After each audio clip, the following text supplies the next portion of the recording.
আসসালামু আলাইকুম রহমতুল্লাহ। ওয়ালাইকুম আসসালাম। মামা, আমি তো পূর্বের লিসনগুলো আহ, মোটামুটি ভাবেই আয়ত্ত করেছি, চর্চা করেছি। এখন নতুন কিছু শেখার জন্য আসছিলাম। আচ্ছা, এখন আমরা গত 2 দিনে যে ধাপগুলো শিখছি, এইটা ওইটার ইংরেজি। তারপর হচ্ছে আমরা শব্দ শিখছি, একটা বই, বই, বইগুলো, ঠিক আছে, শব্দগুলো শিখছি। এখন আমরা যদি বাক্য হিসেবে সাজাইতে চাই, যেমন এটা একটি কলম, এটা একটি কলম, আসলে এরকম বাক্য হয় না, এটা হয় একটি কলম। এখন এই যে যে হয়, এই হয়ের ইংরেজিটা আমাদের জানতে হবে। এইগুলা হয় কয়েকটি কলম, ঠিক আছে।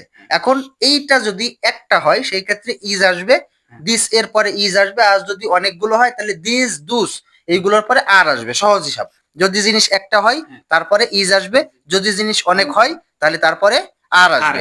এখন যদি বলি এইটা একটা কলম, তাহলে এর ইংরেজি হবে this is a pen, this is a pen. আচ্ছা, এখন যদি বলি এইটা একটা বই, এর ইংরেজি কি হবে?